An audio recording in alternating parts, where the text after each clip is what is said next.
काठमाडौँमा load shedding फर्किने चेतावनी किन दिँदैछन् कुलमान? गृहमन्त्री कसलाई बनाउने प्रधानमन्त्रीको जवाफ बनेपछि थाहा पाउनुहुन्छ। प्रेम प्रसाद आत्मदाह प्रकरण प्रहरीले भाट भटेनीका सञ्चालक गुरुङसँग लिँदैछ बयान। राहदानीको छानबिन नहुँदै लामिछानेलाई गृहमा फर्काउने तयारी। अन्तशुल्क नतिरेका विदेशी मदिरा र सुर्तीजन्य पदार्थ छ्यापछ्याप्ती बजारमा उद्योग व्यवसायीहरूले सरकारको व्यवसायप्रति विभेद तथा वित्तीय संस्थाको आतंक विरुद्ध विरोध कार्यक्रम प्रदर्शन। ज्ञान बोर्ड बैठकका एजेन्डा नेपाल टी20 लिग र सन्दीपको निलम्बन फिर्ता। पाकिस्तान विस्फोटमा ज्यान गुमाउनेको संख्या 32 पुग्यो, 150 जना घाइते। राष्ट्रपति चुनावको कार्यतालिका फागुन 13 गते उम्मेदवारी दर्ता, 25 गते चुनाव। बजारमा आउन थाले विक्रमसम्म 2080 का नयाँ पात्रो। ट्राफिक नियम उल्लङ्घन गरे 2.5 वर्ष 250 बढीको लाइसेन्स निलम्बन गर्न सिफारिस। अस्ट्रेलियाको स्याहार केन्द्रमा वृद्धलाई थप्पड हानेको आरोपमा नेपाली नर्स पक्राउ। नयाँ भन्दै पुरानो ल्यापटप बिक्री गर्न थालेपछि भन्सार जाँचपासमा कडाई। गभर्नर अधिकारी र काठमाडौँ महानगरपालिकाका मेयर स्वाहाबीच भेटवार्ता। पोखरा विमानस्थलमा पार्किङ शुल्क कसरी भयो तेब्बर? प्रचण्डले कुनै पनि हालतमा रासपालाई गृहमन्त्री नदिने। माओवादीबाट शक्ति बस्नेतको चर्चा। राष्ट्रपति चुनावको कार्यतालिका फागुन 13 गते उम्मेदवारी दर्ता, 25 गते चुनाव। बलात्कार मुद्दाबाट पछि हटिन् निहारीका। जिल्ला अदालतमा अंश मुद्दा दर्ता। कारागारभित्रै कैदी बलात्कार मुद्दाकै सजाय भोग्दैछन् आरोपी। पुटिनले आफूलाई क्षेपणास्त्र हान्ने दिएको धम्की। बोरिस जोन्सनको आरोप लगायतका आज दिनभरका केही चर्चामा रहेका महत्त्वपूर्ण खबर अपडेटहरू आजको यस भिडियोमा। दर्शकवृन्द नमस्कार अनि हार्दिक स्वागत छ। आज पनि केही महत्त्वपूर्ण खबर अपडेटहरू लिएर म सन्तोष कठायत उपस्थित भइसकेको छु। पुरा समाचार अत्यन्तै धेरै महत्त्वपूर्ण भएकाले अन्तिमसम्म हेरी हाम्रो हौसला स्वरूप भिडियोमा एक लाइक गर्दै सक्दो सेयर गर्न नबिर्सिनुहोला। साथै यति बेला कुन ठाउँबाट भिडियो सामग्री हेर्दै हुनुहुन्छ तलको कमेन्ट बक्समा जानकारी गराउन पनि नबिर्सिनुहोला। समाचारको सुरुमा कुलमानको डरलाग्दो चेतावनीको प्रसङ्ग।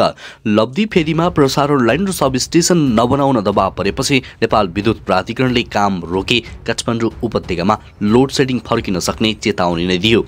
कार्यकारी निर्देशक घिसिङ सुरु भइसकेका र हुन लागेका योजनाहरू पूरा हुन नदिएको अवस्थामा तत्काल 100 मेगावाट बिजुलीको माग बढे पनि काठमाडौँमा प्रणालीको क्षमता र मागबीचको सन्तुलन नमिलेर फोर्स लोड सेडिङ गर्नुपर्ने बताइरहेका छन्। काठमाडौँ उपत्यकामा विद्युतको उच्चतम माग करिब 500 मेगावाट पुगेको छ। यो काठमाडौँको अहिलेसम्मको प्रणालीको क्षमता अनुसार करिब उच्चतम बिन्दु हो। घिसिङका अनुसार यस्तो माग सन् 2050 सम्म 3200 मेगावाट भन्दा बढी हुने प्रक्षेपण गरिएको छ। यसरी बढ्दो माग अनुसार बिजुलीको प्रणाली बलियो नभए काठमाडौँमा जतिसुकै बेला विद्युत वितरणमा ठूलो समस्या आउन सक्ने सम्भावना रहेको घिसिङको चेतावनी रहेको छ। त्यस्तै प्रेम प्रसाद आचार्यको अपडेटको प्रसङ्ग। आत्मदाह गरेका प्रेम प्रसाद आचार्यको मृत्यु प्रकरणमा प्रहरीले अनुसन्धान सुरु गरेको छ। अनुसन्धानको क्रममा सोमबार प्रहरीले भाट भटेनी सुपरमार्केटका सञ्चालक मिनबहादुर गुरुङको बयान लिएको छ। प्रहरी स्रोतका अनुसार सोमबार प्रहरीले उनलाई बयानका लागि टेकु स्थित प्रहरी कार्यालयमा बोलाएको छ। अहिले जिल्ला प्रहरी परिसर काठमाडौँको टेकु स्थित कार्यालयमा उनको बयान भइरहेको प्रहरी स्रोतले नागरिक न्युजलाई जानकारी दिएको छ। इलामका प्रेम प्रसाद आचार्य संघीय संसद भवन अगाडि आफैलाई पेट्रोल छर्केर आत्मदाह गरेका थिए। उनले आत्मदाह गर्नु अघि सामाजिक सञ्जाल फेसबुकमा 6000 बढी शब्दको स्टाटस लेखेका थिए।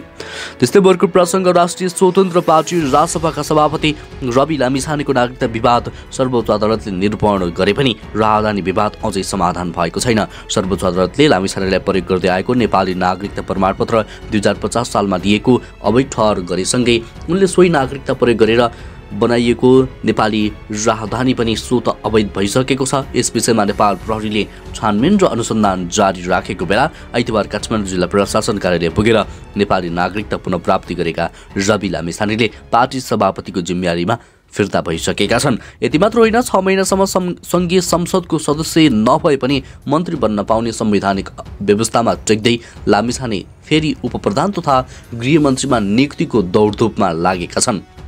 सत्ता साझेदार एमाले अध्यक्ष केपी ओलीको समेत साथ र समर्थन पाएका लामिछानेले आइतबार साँझ नै प्रधानमन्त्री पुष्पकमल दाहाललाई भेटेर अदालतको आदेशबाट शुक्रबार गुमेको आफ्नो उपप्रधान तथा गृहमन्त्रीको पदमा पुनः नियुक्ति गर्न आग्रह गरेका छन्। त्यस्तै अर्को प्रसङ्ग राष्ट्र ब्याङ्कका गभर्नर महाप्रसाद अधिकारी र काठमाडौँ महानगरपालिकाका मेयर बालिन शाहबीच भेटवार्ता भएको छ। सोमबार राष्ट्रिय सभागृहमा उनीहरूबीच भेटवार्ता भएको मेयर शाहका स्वकीय सचिव भूपदेव शाहले जानकारी दिएका छन्।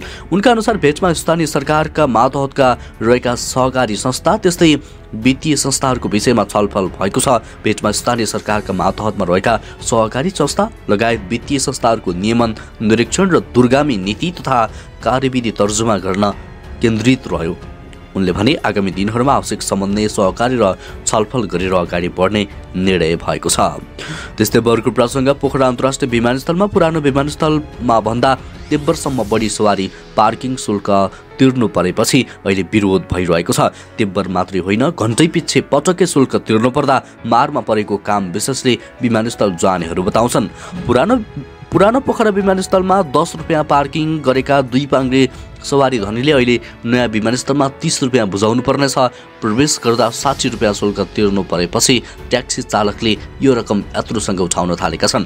पुस 17 गतेदेखि सञ्चालनमा पोखरा अन्तर्राष्ट्रिय विमानस्थलबाट भने हालसम्म आन्तरिक उडान मात्रै भइरहेको छ। आन्तरिक उडान मात्र भए पनि सवारी पार्किङ शुल्क दर पहिलेको विमानस्थलभन्दा तिब्बर बुझाउनु परेपछि सेवाग्राही आक्रोशित भएका हुन्। त्यस्तै अर्को प्रसङ्ग बढ्दो विवादका बीचमा नेपाल क्रिकेट संघको कार्यसमितिको बोर्ड बैठक मंगलबार पोखरामा बस्दैछ। कार्यसमितिका करिब 40%ले नेतृत्वको राजीनामा मागेको 2 दिनपछि बस्न लागेको बैठकका एजेन्डा अहिलेसम्म सार्वजनिक गरिएको छैन। तर एक सदस्यले दिएको जानकारी अनुसार नेपाल टी20 लिगको समीक्षा, सन्दीप लामिछानेलाई टिममा फर्काउने बारे निर्णय र नेपालमा प्रस्तावित एसियन प्रिमियर कप बारे बोर्ड बैठकमा छलफल हुनेछ। खेलाडीको पारिश्रमिक, श्रम स्वीकृति बिना विदेशी खेलाडीको सहभागिता र मुख्य साझेदार कम्पनी नै सफ्ट फिक्सिङमा संलग्न लगायतका कारणबाट चर्को विवादमा तानिएको नेपाल टी20 लिगको समीक्षा कार्य समिति बैठकको मुख्य एजेन्डा हुनेछ।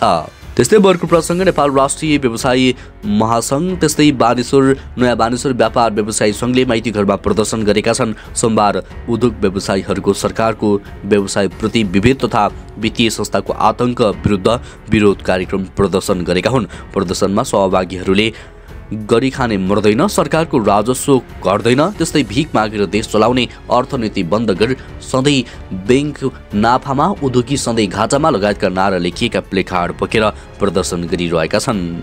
त्यस्तै अर्को प्रसङ्ग नयाँ भन्दै पुराना ल्यापटप आयात गरेको शङ्कामा त्रिभुवन अन्तर्राष्ट्रिय विमानस्थलले केही कम्पनीहरूले आयात गरेका ल्यापटपहरूको जाँचबास रोकेको छ। भन्सार स्रोतका अनुसार Pakija computer home, SRPC tech and गोग्री प्राली, ललितपुर लगायतका केही कम्पनीले दुवैबाट नयाँ भनी आयात गरेका ल्यापटप पुरानो भएको शङ्कामा ती ल्यापटपहरूको जाँचबास रोकेको छ। एक पटकमा 100 थान ल्यापटप आयात गर्दा त्यसमा कम्तीमा 25-30 वटा ल्यापटपको गुणस्तरमा शङ्का गर्नुपर्ने स्थिति देखिएको छ, भन्सार कार्यालय स्रोत भन्छ। त्यसैले अहिले पनि कम्पनीहरूले आयात गर्न चाहेको ल्यापटप जाँचबासमा रोकेका छौँ। स्रोतका अनुसार बजारमा नयाँ भन्दै पुराना ल्यापटप बिक्री हुन थालेपछि जानकारीसँगै भन्सार जाँचबासमा असोज देखिने कडाई गर्न थालिएको हो। त्यस्तै अर्को प्रसङ्ग दाङको तुलसीपुर कारागारमा बलात्कार मुद्दाको सजाय भोगिरहेका कैदीले कारागारभित्र पनि एक महिला कैदीलाई बलात्कार गरेका छन्। बैंकिङ कसरमा सजाय भोगिरहेकी महिला चौकीदारलाई अर्का चौकीदार खुमबहादुर चौधरीले बलात्कार गरेका हुन्। चौधरीले महिलालाई धम्की दिएर बलात्कार गरेको आरोप रहेको छ। प्रहरीका अनुसार घटना गत कार्तिक 17 गते दिउँसो 2 बजे भएको थियो। कारागार प्रशासनले घटनालाई गुपचुप राख्न प्रयास गर्दा ढिलो सार्वजनिक भएको छ। किचनमा पानी तताउन पसेका बेला खुमबहादुरले ढोकाको चुक्को लगाएर आफूलाई बलात्कार गरेको महिलाको आरोप रहेको छ। जेलर रम्बा केसीले घटनाका बारेमा सोही दिन दुवैलाई सोधपुछ गरेकी थिइन्। सोधपुछका क्रममा महिलाले पनि पानी तताउन किचनमा गएको बेला खुमबहादुरले आफूमाथि जबरजस्ती टिप्पणी गरेको बताएकी थिइन्। त्यसपछि स्वास्थ्य जाँच गरी त्यही दिन खुमबहादुर विरुद्ध जबरजस्ती टिप्पणीको जारी दर्ता गरिएको थियो।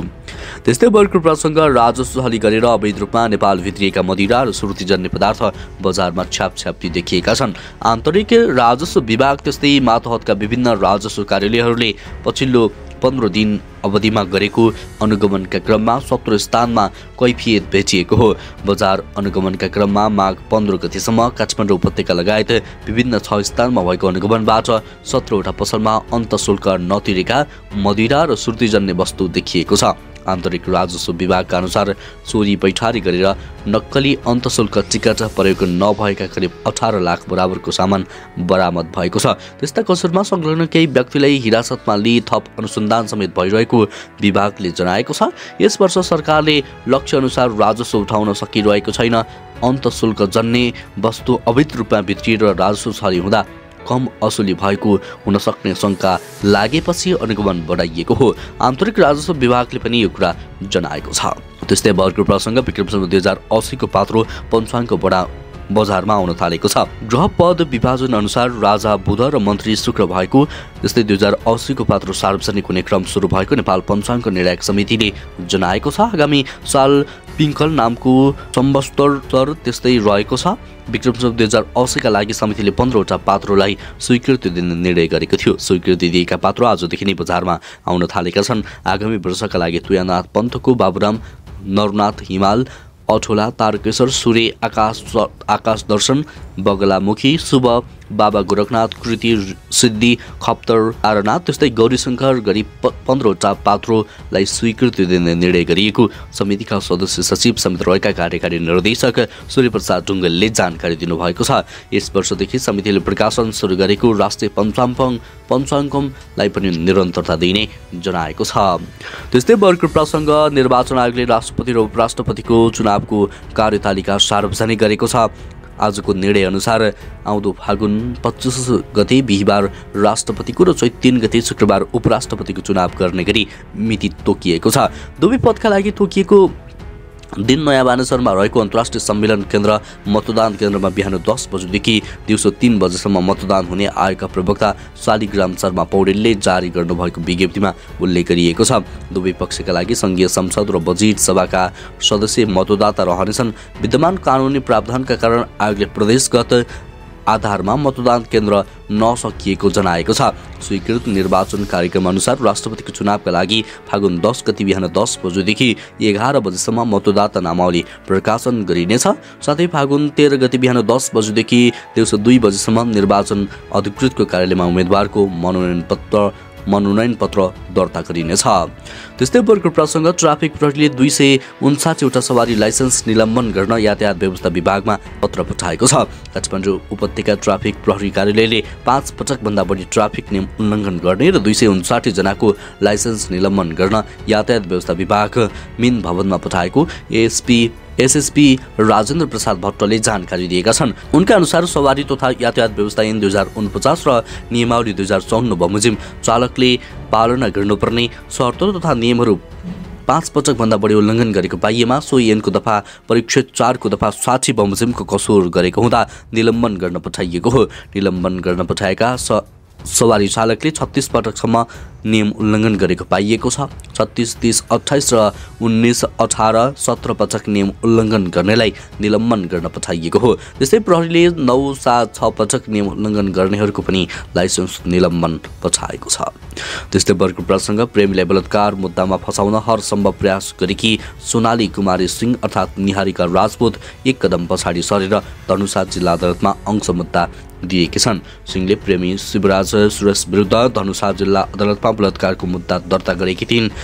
प्रेमिका रहेकै अब समयमा यौन सम्बन्ध हुँदा सोनाली गर्भवती भएपछि उनीहरू बीच मनमुटाव सुरु भएको थियो। सोनालीले तत्कालै श्रीमती बनाएर घर लैजान दबाब दिए पनि हजुरबुवाहरूको निधन भएको कारण तत्कालै बिहा गर्न नसक्ने बताएपछि सोनालीले धनुषा जिल्ला अदालतमा बलात्कारको मुद्दा दर्ता गरेकी हुन्। त्यस्तै भर्खर प्रसङ्ग अस्ट्रेलियामा बिरामीमाथि हिंसक व्यवहार गरेको आरोपमा एकजना नेपाली नर्स पक्राउ परेकी छन्।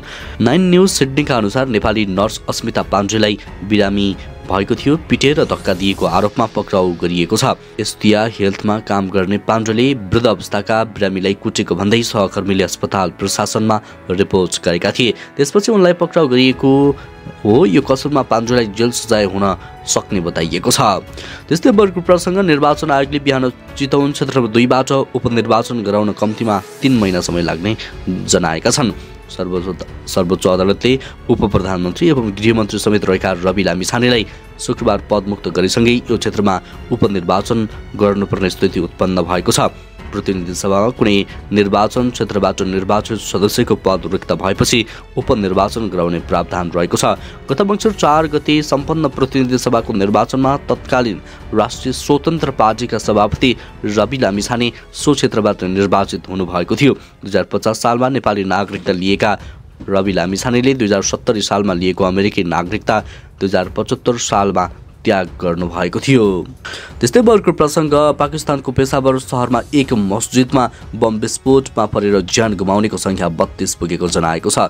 विस्फोटमा 150 जनाभन्दा बढी घाइते भएको बीबीसीले जनाएको छ। स्थानीय समयअनुसार सोमबार दिउँसो 1:30 बजेतिर मस्जिदमा मानिसहरू भरिभराउ रहेका बेला बम विस्फोट भएको छ। ज्यान गुमाउनेमा केही प्रहरी समेत रहेका छन्। विस्फोटका कारण भनेको एउटा भाग ध्वस्त भएको र मानिसहरूलाई भग्नावशेषमा पुर्याएको अधिकारीहरूले बताएका छन्। घाइतेहरूलाई पनि स्थानीय अस्पतालमा उपचारमा लगिएको छ। पाकिस्तानका विदेश मन्त्री बिलावल भुट्टो जरदारीले आक्रमणको निन्दा गर्दै आतंकवाद र त्यसका सहयोगीहरूलाई कडाइका साथ कारबाही गरिनुपर्ने बताएका छन्। घटनाको जिम्मा अहिलेसम्म कसैले पनि लिएको छैन। त्यस्तै अर्को प्रसङ्ग, मापसै गरेर प्रहरी कुट्ने व्यवसायी 4000 धरौटीमा छुटेका छन्। जिल्ला प्रशासन कार्यालय कास्कीको इजलासबाट अटो व्यवसायी 25 वर्षीय सौरभ थापा रहेका छन्। मापसै परीक्षण गर्दा थापाले प्रहरीलाई अभद्र व्यवहार गर्नुको साथै हात समेत भाँचिदिएको कास्कीका प्रवक्ता जेएसपी सुभाष तिमिलसनाले जानकारी दिएका छन्। प्रहरीमाथि अभद्र व्यवहार गरेपछि 5 दिनपछि थापा पक्राउ परेका छन्। नेपाल अटोमोबाइल डिलर्स एसोसिएसनका गण्डकी प्रदेश समितिका सदस्य सौरभका बुवा ध्रुव थापा नाडाका केन्द्रीय अध्यक्ष हुन्। ध्रुवका दाजु वीरेन्द्र कुमार थापा गण्डकी प्रदेश सभामा नेपाली काङ्ग्रेसका प्रभावशाली नेता हुन्।